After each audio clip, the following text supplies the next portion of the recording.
안녕하세요. 몇 분 안 계시는데 앞으로 더 나오셔서, 왜냐하면 제가 보여드릴 것도 있고 뭐 냄새도 좀 맡아보고 좀 그러시면 더 좋을 것 같고요. 저는 누구냐 하면, 저는 그 생활협동조합의 조합원으로 활동하고 있는 식품안전 지도사 이성란이라고 합니다.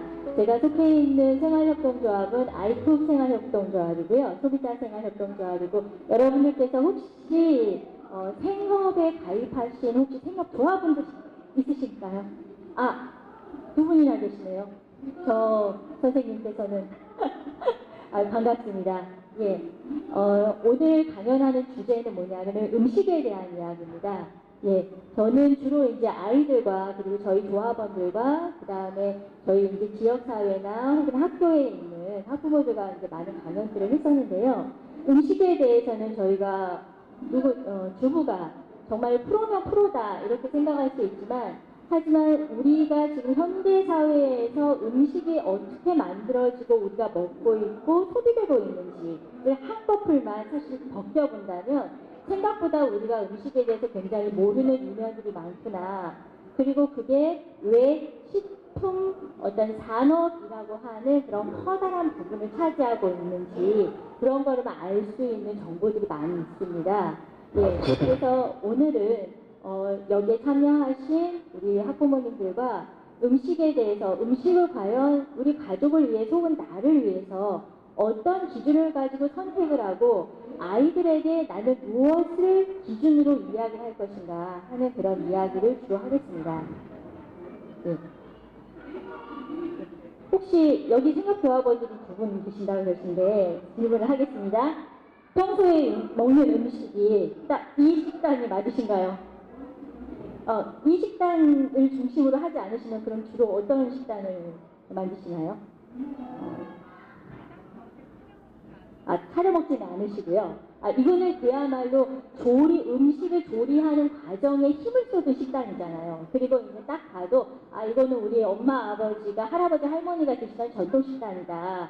그런데 바로 이런 전통 식단에 가까운 음식을 내가 만들어서 가족들에게 주는지와, 그 다음에 아이들이 선호하는 이런 여러 가지 가공식품들을 아이들한테 그냥 스스럼 없이, 별 죄책감 없이, 혹은 거기에 대해서 문제의식 없이 그냥 아이들한테 주는 것이 어쩌면 우리 요즘에 우리들의 식생활 문화가 아닌가 싶어요. 그리고 아이들도 학원에 다니다 보면 이런 식품들을 많이 선택할 수 있는 자기 기회가 있기 때문에 이런 음식들에 대해서 별로 그렇게 아이들이 거부감이 없고, 오히려 이것이 자연스러운 음식이다 라고 생각할 수 있습니다. 예. 그런데 저는 아이들한테 저런 음식을 가급적이면 정말로 먹지 않기 위해서 굉장히 저는 많은 고군분투를 하고 있어요. 예. 왜냐하면 제가 직접적으로는 큰아이가 아토피 때문에 굉장히 많은 고생을 했기 때문에, 그 아이가 정상적인 상태로 돌아오기까지 도대체 나는 무엇을 해야 되냐 10년을 고민을 했거든요. 근데 10년 동안의 여러 가지 고민을 통해서, 정말로 깨끗한 음식을 먹는 게 첫 번째 왕도구나.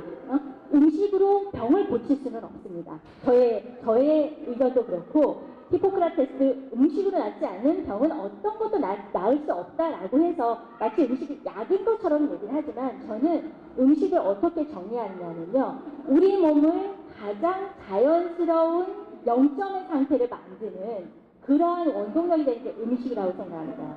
예. 그래서 우리가 아프지 않은 세포, 건강한 세포라고 하는 게 사실 정상적인 상태이거든요. 근데 바로 이런 건강한 세포의 정상 상태를 만드는 음식들이 과연 무엇인지, 혹은 아닌지, 그런 거를 선택할 수 있는 눈을 가져야 되는 게 저희 학부모의 눈이라고 저는 생각을 합니다. 예. 제가 이 사망 순위를 왜 가져왔냐면요, 저는 여러분들한테 단언컨대 얘기할 수 있어요. 저는 꼴찌테이너는 아니에요. 예언가도 아니고, 하지만 이것을 보면 여러분들의 운명을 예언할 수 있습니다. 왜냐? 자, 이것은 첫 번째, 두 번째, 세 번째, 다섯 번째의 사망 순위를 보면 첫 번째가 뭡니까? 암이고요. 그 다음 두 번째가 뇌혈관 질환, 심장혈관 질환. 그 다음에 자살은 빼고 그 다음에 당뇨병이거든요. 그런데 바로 이 암과 혈관 질환과 당뇨병이 우리 국민들의 몇 퍼센트를 차지할 것 같습니다. 거의 3분의 2에 가까운 수를 차지하고 있거든요. 그리고 특히나 암은 굉장히 급속도의 성장세를 가지고 있어서 미국에서의 최근 통계는요, 옛날에는 5명에 1명이 암에 걸린다고 얘기를 했습니다. 근데 최근에는 2명 중에 1명이 일생 동안 암에 걸린다라는 통계를 가지고 있습니다. 우리나라도 점점 암의 발생률이 높죠. 그거는 이제 조기 진단에, 건강 진단의 어떤 기술의 발달에 의해서 암을 조기 검진한다고 얘기를 하고는 있지만, 한편으로는 암의 발생률이 절대적으로 많아졌던 겁니다. 암의 자연 발생률은 1920년대에는 자연적으로 4%였어요. 당뇨병도 4%였어요. 그런데 지금은 국민의 거의 3분의 1 이상이 되는 사람이 생애 주기 동안 암에 꼭 걸린다는 겁니다. 예. 그렇기 때문에 여러분들은 나중에 어떻게 돌아가실 줄 아십니까? 라고 제가 딱 물어보면, 여러분, 내가 그걸 어떻게 알아? 라고 얘기하지만, 제가 자신있게 얘기한 건데, 여러분들의 10 중에 8은 암이나 혈관 질환이나 당뇨병 때문에 돌아가신다. 라고 자신있게 얘기할 수 있는 겁니다. 왜냐? 이렇게 통계가 나왔기 때문에. 예. 그럼 거꾸로, 예. 그러면 제가 지금 또 보여드릴게요. 우리나라 사람들이 뭘 많이 먹느냐라고 해서 이렇게 식품으로 나왔잖아요. 근데 첫 번째 보면은 음료수, 두 번째는 당류, 세 번째도 음료수, 네 번째도 음료수, 다섯 번째는 아마 젓갈인 것 같아요. 여섯 번째도 당류, 일곱 번째도 당류. 예. 처음부터 일곱 번째까지 계속 일관되게 뭐가 나와 있습니까? 계속 단 음식인 거예요. 우리가 이렇게 많이 단 음식을 먹고 있었나? 저도 이런 표를 보면 굉장히 깜짝 놀라거든요. 예. 여러분들은 만약에 먹지 않고 있으시다면 이걸 대부분 누가 먹고 있느냐? 여러분들의 자녀들이 매일 음료수를 마심으로써. 예. 매일 커피에 설탕을 타먹는 주부들이. 아니면은 단 음식 속에 항상 설탕을 넣지 않으면 뭔가 맛이 없다라고 생각하는 음식점에서 바로 이 설탕을 다 소비하고 있는 거겠죠. 예. 그래서 아이들은 우리가 자라는 때와는 완전히 다른 건강 상태를 가지고 있습니다. 대표적인 게 뭐냐면 아토피거든요. 아토피는 지금 거의 태어난 아이들의 1년 미만인 아이들은 둘 중에 하나는 한 번쯤은 거쳐가는 유행병이 되었습니다. 일단 청소년들은요, 머리카락 검사를 해보면 중금속 오염을 알 수가 있거든요. 중금속 오염에 대한 검사를 해보면 나비라든가 카드뮴이라든가 이상하게 우리와 때와는 다른 그런 중금속이 검출되는 것을 알 수가 있으세요. 그 다음에 요즘 엄마들이 많이 걱정하시는 게 뭡니까? ADHD. 그래서 산만한 게 굉장히 이제 유행처럼 번지고 있죠. 그런데 그러한 정도가 예전에 산만해서 좀 이렇게 덜 떨어지고 좀 약간 이런 애가 진짜 전 학교에 한두 명이 있었다면 요즘에는 ADHD라고 의심이 되는 애가 한 반에 2명은 있습니다. 저학년 학부모들을 아마 학교에 다녀보시면 우리 반에 꼭 누가 애를 때리거나 이런 애들이 꼭 있어 라고 하는 이야기를 꼭 들으시는데 그 통계가 바로 한 반 25명 중에 2~3명 정도의 꼴입니다. 예. 그리고 이건 잘 알려진 사실이지만 특히 남자들, 청소년들의 정자수가요. 1950년대 아빠의 정자수보다 반 더 많이 났습니다. 이거는 우리나라뿐만이 아니라 개발군의 선진국에서의 공통적인 현상이거든요. 예. 그래서 아까 제가 여러분들한테 자신있게 말씀드렸던 암, 그 다음에 혈관질환, 당뇨병. 이거 도대체 뭐로부터 나오는 질환이냐라고 하는 것은 이건 어떻게 알고 계세요? 성인병이라고 알고 계시죠? 근데 요즘에 좀 더 유식한 말로는 이것을 대사성 질환이라고 얘기합니다. 근데 대사성 질환이 뭐야? 말이 좀 어렵잖아요. 하지만 이 대사성 질환은 어떻게 얘기하면 긴 시간 동안 1년이 아니라 2년이 아니라 5년, 10년, 20년, 30년 동안 축적이 되어서 우리 몸 안에 어떠한 이상이 생기는 것이 바로 대사성 질환이라고 합니다. 그런데 이 대사성 질환의 가장 큰 첫 번째 원인을 뭘로 꼽고 있냐면요. 바로 대부분 잘못 먹어서 생긴 병이라고 해서 식원성 질환이라고 생깁니다. 이거는 분명히 기억하셔야 될 거예요. 식원성 질환. 잘못 먹어서 생긴 병. 그럼 도대체 뭘 잘못 먹었다고 얘기하는 거야? 그러면 제대로 먹는다면 저런 상대 질환이 안 걸릴 수 있는 걸까? 저렇게 안 생길 수 있는 확률은요, 여러분, 20%에 불과합니다. 5명 중에 1명에 불과해요. 예. 그런데 여러분들이 과연 그 5명 중에 1명에 속할 것인지 아니면 5명 중에 4명에 속할 것인지는 이 자료에 따르자면 평소에 먹는 식습관이 그것을 운명을 결정한다. 라고 이렇게 얘기를 해드릴 수가 있는 거죠. 예. 자, 이건 지나갈게요. 그래서 저는 이제 아이를 통해서 저도 공부를 많이 했습니다. 왜냐? 이게 병원에 가서도 낫지를 않아요. 의사가 아토피 연고를 준다고 하면은 당장은 낫지만 이 한 일주일 있다 보면 다시 또 아토피가 막 올라옵니다. 근데 그 치료가 아니라는 것을 학부모들이 이제 다 알아요. 그래서 이게 좀 더 근본적인 문제가 있겠구나라고 해서 정말 제가 조합원들과 많은 토론도 하고 책들 읽어보고 많은 강연들을 보면서 저희가 나름대로 얻은 그런 결론들은 몇 가지가 있습니다. 첫 번째, 설탕에 대한 문제. 두 번째로는 우리가 식품 첨가물이라고 하는 문제. 그다음 세 번째, 지방 나쁜 것을 먹는 거. 그다음 네 번째는 환경 호르몬. 그 다음에 너무 많은 고기를 먹는 거. 그로 인해서 항생제 내성이 생기는 문제. 그다음 유전자 조작 식품과 방사선 식품에 이르기까지. 먹는 것과 관련된 대표적인 문제들이다. 라고 하는 것을 여러분들한테 얘기 드리는 거고요. 오늘 두 가지를 얘기를 드리고 싶어요. 많은 주제가 있으면 다 얘기 못 드리고요. 하나는 설탕의 문제, 두 번째로는 식품 첨가물의 문제, 이렇게 두 가지를 핵심적으로 말씀을 드리겠습니다. 그리고 동영상 좀 틀어주실 수 있으실까요? 예.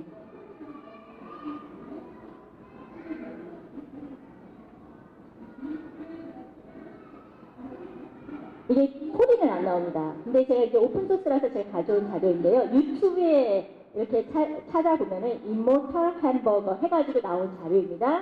We 이게 have the 뭐냐? capability to make the 나오네요. world's first genetically altered, hybridized, chemicalized, 여러분들이 영어를 듣기 어려운가 그걸 제가 해석을 해드릴게요. better than it was before, tastier and longer lasting.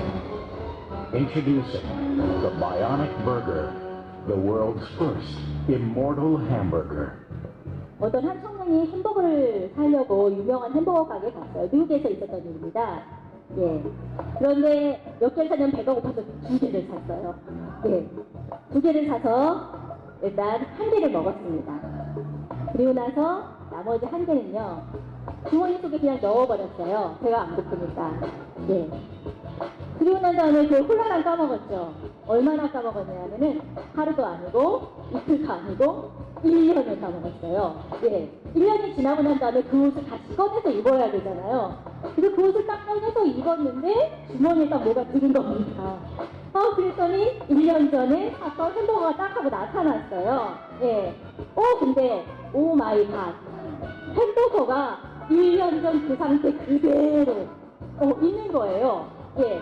그래서 아니 어떻게 햄버거의 패티하고 햄버거 빵이 이렇게 있을 수가 있지? 라고 하는 것을 발견하고 너무 반가운 아버지 친구들한테 막 얘기를 했습니다. 그런데 친구들이 야 뻥까지 마.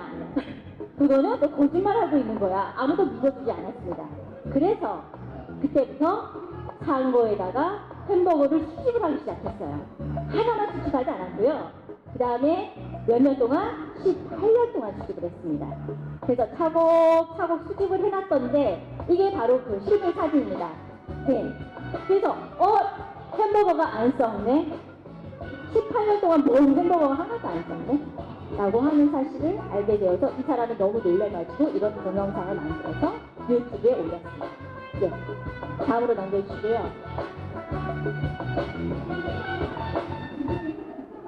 그래서 이상하죠.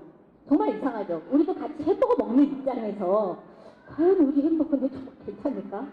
근데 여러분들이 경험상으로 아실 거예요. 우리를 드셔요? 예, 여기 생각분이시니까 우리를 드시죠. 하지만 생각분 아니신 분은 우리를 접하기가 굉장히 어려우세요.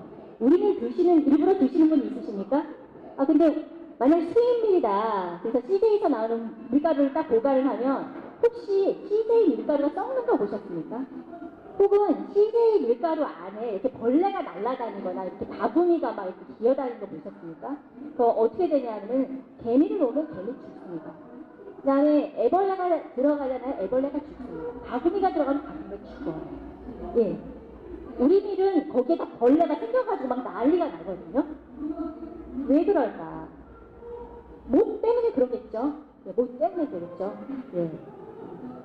그래서 음식이 과연 음식다운 음식을 먹고 있는 거냐라고 하는 첫 번째 조건이 일단은 설탕입니다. 자, 설탕은 이런 사탕수수나 사탕무로 만들어지죠. 네, 이렇게 즙을 짭니다. 네, 즙을 짜서 저거를 커다란 소에다 넣고 이렇게 72시간을 이렇게 계속 저으면서 우리의 조청처럼 고와요. 그러면은 이렇게 빨갛게 이렇게 덩어리 지는 원당이 나옵니다. 저거를 부셔놓은 게 저게 원당이거든요. 그러면은 저게 되게 끈적끈적해 들러붙어요.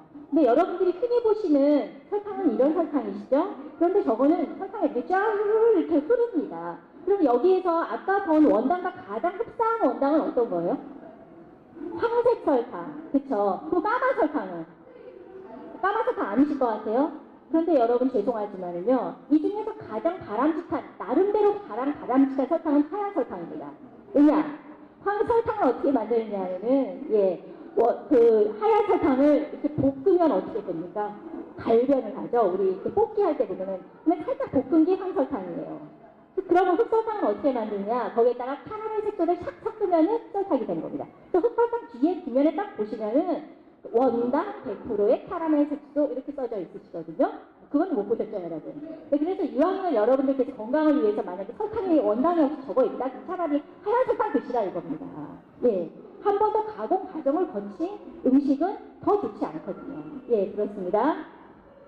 그래서 정제당을 많이 먹으면은 어떤 일이 벌어지느냐. 자, 옛날에 이런 에피소드가 있었어요. 자, 설탕은 플랜테이션이라고 해서 식민지의 재배를 했던 대표적인 플랜테이션 작물이거든요. 근데 플랜테이션 그 밭에서, 사탕수수 밭에서 이제 열심히 일했던 노예 같은 경우에는 막 사탕수수 배고프니까 껍질째 질겅질겅 걸 씹어 먹었어요. 이제 단물이 나오잖아요. 그런데 그 사탕수수의 주인은 그것을 가지고 설탕을 딱 정제해서 넣은 걸 뭐 빵도 만들어 먹고 커피도 만들어 먹고 막 먹었단 말입니다. 근데 둘이 어떻게 죽었냐? 이 사람은 너무 힘들어서 노동에 의해서 죽었고요. 저 사람은 당뇨병이나 비만에 걸려서 죽었습니다. 똑같은 원료로 가지고 만든 설탕을 먹었는데 한 사람은 당뇨병으로 죽고 한 사람은 멀쩡했습니다. 왜 이런 결과가 나타났을까라고 하는 거를 여러분께서 생각을 하셔야 됩니다. 원당과 하얀 설탕의 다른 점은 정제에 있거든요. 정제에 있다는 것은 우리가 뭔가 좋은 것을 순수하게 우리가 뽑아내는 것 같이 생각이 되지만 여러분들 정반대입니다. 정제를 통해서 우리가 버리는 것은 설탕에 원래 붙어있던 섬유질 비타민의 90%를 잘라나가는 겁니다. 근데 자연적으로는 설탕을 원래 사탕수수제로 먹어서 원당을 먹게 되면은 비타민 섬유질이 있어서 우리가 설탕을 몸에서 소화할 수 있도록 하는 자연물 상품인 거예요. 근데 정제를 하면은 우리 몸에서 설탕을 소화할 수 있는 비타민 무기질을 다 잘라가 버립니다.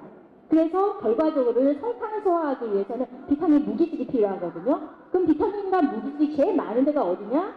무기질이 제일 많은 게 칼슘이에요. 칼슘이 제일 많이 이렇게 있는 데가 어디예요? 뼈죠. 그래서 단 것을 많이 먹으면 먹을수록 이 뼈에 골다공증이 생긴다라고 하는 등식이 성립을 하는 겁니다, 여러분. 예. 근데 그런 것만 있으면 다행이죠. 예. 그런데 우리가 흔히 이런 증세들을 겪을 수가 있어요. 배가 고프다, 식은땀, 현기증, 흥분 불안정, 가슴이 두근거리고 피로하고, 그다음에 머리도 아프고 막 떨리고 이런 증세가 있는데 이런 게 바로 설탕이 부족했을 때, 우리 몸에 당분이 부족했을 때 나타나는 대표적인 저혈당증의 증세입니다. 네, 저혈당증은 여러분들 제가 이거는 좀 어려운 거긴 한데요. 그냥 간단히 설명을 드릴게요. 혈당을 조절할 때 가장 중요한 거는 인슐린의 역할입니다, 여러분. 근데 인슐린이 어떻게 역할을 하느냐?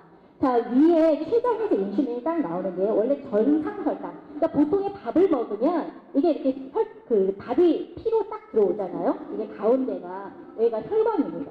그럼 피로 딱 들어와요. 그런데 얘가 보통 나오면 보통 인슐린은 적당하게 나옵니다. 적당하게 나와서 우리가 평소에 필요한 그런 이제 당분을 이런 간이나 그 다음에 근육에다 글리코겐 형태를 저장을 하거든요. 그리고 나서 나머지를 혈관에다 보내서 저 혈관에 남아있는 당분이 우리 몸의 영양소로 쓰여지는 겁니다. 그런데 아이러니하게 당분을 너무나도 한꺼번에 많이 섭취를 해버려요. 그러면 어떻게 되냐? 너무 많은 설탕이 들어와서 췌장이 깜짝 놀래가지고 인슐린이 왈칵하고 쏟아집니다. 그 왈칵하고 쏟아지는 인슐린은 아까 설탕을 어떻게 잡아다가 근육이라든가 자기 세포에다 저장하는 역할을 하거든요. 그러니까 결과적으로 너무 많은 곳에 저장을 해버려요. 저장을 하고 남은 에너지, 당이 오히려 적어버리게 되는 결과입니다. 그러니까 많이 먹으면 먹을수록 설탕은 우리 몸에 쓰여지는 당분이 적어지는 결과가 나옵니다. 그러니까 한꺼번에 당이 확 흡수되지 않도록 하는 식단을 가지는 게 그렇기 때문에 중요합니다. 예. 그래서 저혈당증은 굉장히 많은 증세들을 일으켜요. 근데 이제 대표적으로 이 저혈당이 이렇게 반복이 되었을 때 우리에게 당뇨병이 나타나거든요. 당뇨병은 정말 사이언트 킬러라 해가지고 당뇨병 10년에 남아나는 장사가 없습니다. 저거 되게 끔찍한 사진이지만 저거는 그야말로 당뇨병이 있으면 혈액이 끈적끈적하잖아요. 그러니까 혈액이 끈적끈적할 때 어디가 문제냐? 큰혈관은 문제가 없어요. 큰혈관 문제가 없는데 이런 손끝 발끝에 있는 모세혈관, 아주 가느다란 혈관이 끈적끈적 혈관이 통과를 하지 못하는 겁니다. 가지를 못하는 거예요. 그러니까 혈액순환이 끝까지 되지가 않는 거죠. 그래서 혈액순환이 절대 되지 않는 곳이 어떻게 돼요? 괴사가 되는 결과가 나오는 겁니다. 그래서 당뇨병의 심각한 한쪽 뒤에 저런 형식으로 만약 저렇게 혈액순환이 제대로 되지 않는데 뇌다 그러면 뇌혈관 질환으로 되는 겁니다. 그 다음에 제대로 혈액순환이 되지 않은 곳이 심장에 있다 그러면은 심장의 어떤 한 부분이 썩게 되는 심장 괴사가 일어나는 심장병이 일어나는 거죠. 그러니까 이런 원리들을 아시겠죠. 그렇기 때문에 설탕을 먹는 것에 대해서 우습게 생각하시면 안 된다는 겁니다, 여러분. 이건 넘어가고요. 설탕은 아까 당뇨병만 여러분들한테 일으키는 건 아니다. 설탕은 어떤 역할도 하냐? 면역력을 지키는 백혈구를 확 잡아놓습니다. 역할을 못하게. 예를 들어 보세요. 설탕 우리가 콜라를 먹으면은 콜라 1리터가 11%거든요. 설탕 포함 퍼센테이지가 그럼 110g이 들어가 있어요. 그럼 100g 정도의 설탕을 먹으면은 이 우리 몸에 그야말로 면역 세포인 대세포가 4시간 동안 기절을 하고 있습니다. 그러니까 애들이 콜라나 단 것을 굉장히 많이 먹었을 때 감기가 자주 걸려? 혹은 이상하게 병이 잘 생겨? 배가 자주 아파? 중이염이 잘 생겨? 라고 한다면 우리 몸의 면역세포에 뭔가 이상이 있다라고 하는 증상입니다. 그러면 첫 번째 뭐를 먼저 생각을 하느냐? 내가 아이한테 혹시 면역세포를 제대로 활동하지 못하도록 하는 설탕을 너무 많이 먹인 거 아니야? 라고 하는 생각을 해볼 수 있으시다는 겁니다, 여러분. 그래서 100g 정도의 설탕을 먹은 사람의 면역 능력은 누구와 똑같냐? 당뇨병을 가지고 있는 환자의 면역 능력과 똑같습니다. 8%고요. 예. 그렇고요. 그리고 설탕은 아까 얘기했듯이 뼈를 약하게 한다고 했죠. 아주 두꺼운 생선뼈 같은 거를 저렇게 콜라나 환타에다가 72시간을 담궈두잖아요. 이거는 24시간 담근 겁니다. 그러면 이거는 맨 처음에 이렇게 딱딱하지만 24시간은 저렇게 휘어집니다. 그다음 저기 72시간 후에는 형체가 없이 밑바닥에 가라앉는 뼈 가루가 돼요, 여러분. 예. 그렇기 때문에 이런 것을 실질적으로 저희가 다 실험을 해본 거거든요. 여러분들께서 콜라나 사이다 먹으면 뼈가 녹는다는 말이 진짜로 맞구나. 그런데 그 뼈를 녹게 하는 거는 뭐에 의해서 하냐면 설탕에 의해서 또한 거기